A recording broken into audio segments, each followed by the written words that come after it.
My name is Robyn Mehlenbeck. I am a clinical psychologist and I'm the director for the George Mason University Center for Community Mental Health. Our Center for Community Mental Health, we're actually the main training clinic for doctoral students in clinical psychology here at Mason who are studying to become psychologists. But we also train other behavioral health providers, including counseling students and social work students. And our mission is not only to train these folks to become the next generation of behavioral health providers, but also to provide the state-of-the-art, highest quality, culturally sensitive services, mental health services to the community. So we actually serve the entire community. We see kids as young as age 5, all the way through the lifespan. We have some specialty services for our veterans. We're doing therapy services. We're doing testing services. And so it's really, the mission is twofold: to train the next generation of providers, as well as to provide accessible and affordable, high quality, culturally sensitive services to our community. How does with students coming in, how important is the real life experience for them to succeed? Oh, it's absolutely critical. We take it very seriously that, our clients are bringing in really critical issues in their life, and often, some really significant mental health issues that they want help with. And so our students need that experience to make sure that they're doing what they need to be doing to best help our clients. I guess your question around what do they need it as real life? If we just had actors, there's no way that they would be adequately trained to be able to help people in the future. So, by having clients come in, being willing to work with the students, knowing that the licensed supervisors are watching or listening to almost everything they're doing, it gives both a sense of protection for our clients, knowing that the licensed folks are really making sure that the students are doing what they need to do, and it gives this incredible experience to the students so that they're better prepared to help people once they're done with their training. And the building you're in now is a brand new area for you. How important is that to shape the coverage for the community? I think it's again very important. This new space where we moved in September allows us to be in the heart of Fairfax, on the bus line, because again we want it to be accessible and for anyone in the community to be able to reach us. Free parking. If we were on campus, that would not be happening. And to have this kind of a professional setting both sets the expectations for our trainees, because they are professionals, and I think reassures clients that we expect the professional behavior here and the professional help that they deserve would occur here in the center. What inspired you to get into the mental health field? I have always wanted to really understand how behaviors and thoughts kind of affect our life experience, and also to help when somebody is struggling, for them to be able to develop the skills to be able to take charge of their own life. And obviously that has evolved over my career. I think I initially was very naive and just wanted to help people. And at this point it's more that I really want to make sure that we're training people in the best ways to help people, so that folks really are able to be empowered to live their best lives. And that is very important to me. Have you seen the stigma of just talking about mental health lessening? Lessening. That was not what I expected you to ask. I do. In the younger generations, I think there is a lot more acceptance of the idea that most people struggle with some anxiety, depression at some point in their lives, that it's okay to ask for help and to get the skills for that. I think the younger generations are much more open about, okay, mental health matters. I know that's kind of like the tagline, but I do think that they take that very seriously. And we do hear a lot more, particularly from the younger generations, that it is more acceptable. Having said that, I don't think that's true for all cultural and marginalized communities. I think we still have a lot of work to do to make sure that folks from different cultures, different backgrounds, different lived experiences feel comfortable asking for help and receiving it in a way that makes sense in their lives. Can you tell me a little bit about the programs you have?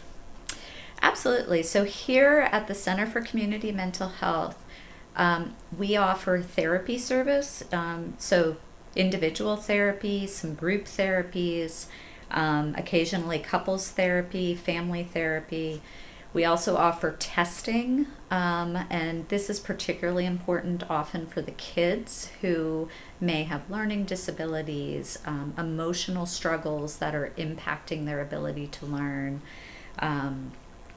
ADHD, dyslexia, so those kind of things. We do a very comprehensive assessment. Those reports are then taken to the schools, and the schools really value the recommendations and the data in those reports. So that is kind of the more traditional mental health services. All of those, by the way, we have a sliding scale. I mentioned earlier that we want to be accessible and affordable. We don't want finances to be a barrier to receiving those services. So our highest fees are about a half to a third of what is charged in the community, and then it goes down from there. We have people who are paying $5 for a therapy session because that's all they can do. Now the data, the research does show that paying something for a service actually helps you get better faster and value the service more. So we try not to do free services, but we will work with anybody around what they need to do to be able to afford the services. We don't want finances to be a barrier. So with that, we have an additional program that is called our stepped care model. We run 2 emotional support lines, one in English and one in Spanish, 12 hours a day, 7 days a week, where people can call, anyone in the community can call and just receive some emotional support. They're not crisis lines. If someone is in crisis, they will be directed to the crisis line. But we have found that a lot of people will call just to get a little bit of support, just to get a few basic skills that will help them kind of cope with whatever they're going through at that time. That line is free, anonymous, and confidential. We don't ask names. We don't ask, the only thing we ask is what county you live in, and we have to do that so that we can fund the service. But really that's a free service for the community, again in English and Spanish. From the second step is, if somebody is interested, they're able to get up to 3 what we call brief intervention sessions. And what that means, it's like trying out therapy but getting some coping skills right away. So you're not going to get into deep a lot of background in those, but you are going to get coping skills that will help with your current situation. Those 3 sessions we keep no wait lists for. You literally fill out a form on our website. You'll be contacted and connected with the therapist very quickly. Those are telehealth, and those cost $25 a session, for each up to 3 sessions. And again, the idea behind that is to really help bridge while somebody might be on a waiting list for longer term services. Some people may not even need longer term services. Some people just need some coping skills right now, and then that's all they need. Again, if the $25 is too much, we will work with people to reduce that. We also try to receive grants. I work on writing grants. So for example, if you live in Prince William County, you can get those 3 sessions for free because Prince William County has awarded us some grants that cover the cost of those sessions for any Prince William resident. Our hope is to make those free for everybody, if we can write more grants. Yeah. So for me, I live with bipolar disorder too, and I'm getting the treatment I need, but it really affects my wife and kids as well. How important is it to make sure, the family is helped as well? I'm glad you asked me that question because it is critical.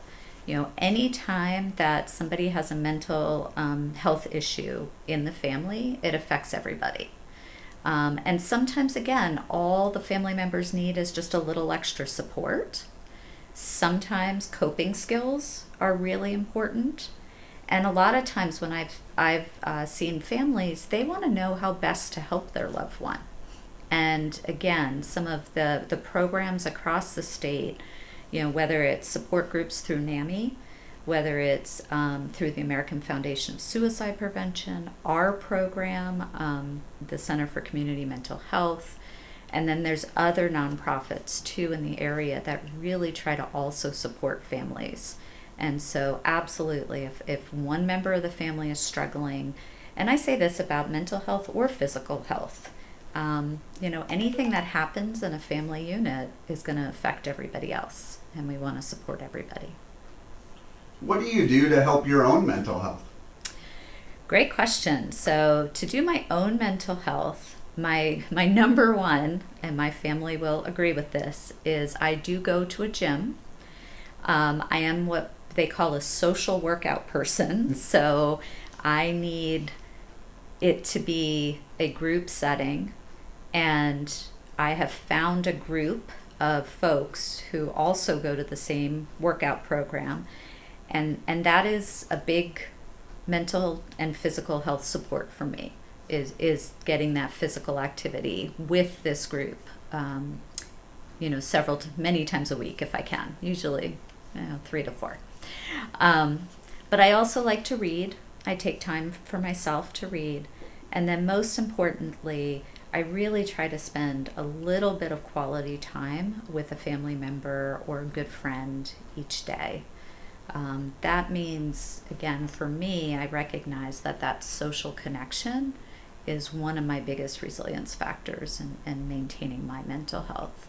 And so I just very intentionally make sure that I'm, growing that connection, whether it's with my husband or my kids or a friend or the friends from the gym, just a little something every day.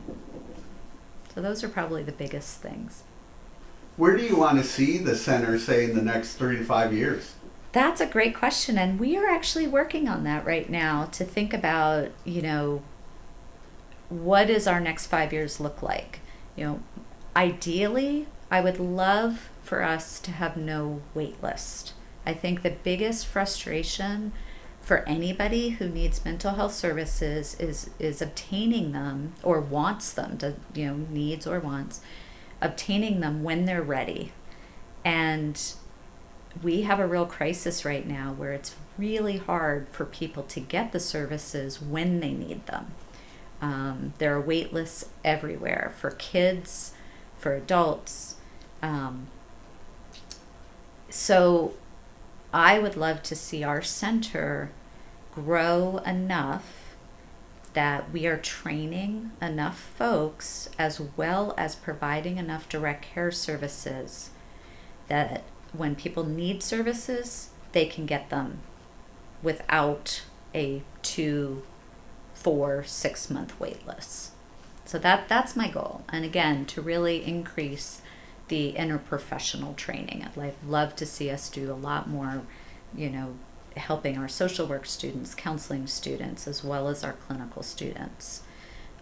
One of our other services we offer is we have a brand new psychiatric nurse practitioner who is doing some medication management for our current clients, but on a sliding scale. So again, another area that we hope to grow as we expand, because we know how hard it is to get medication management services that are affordable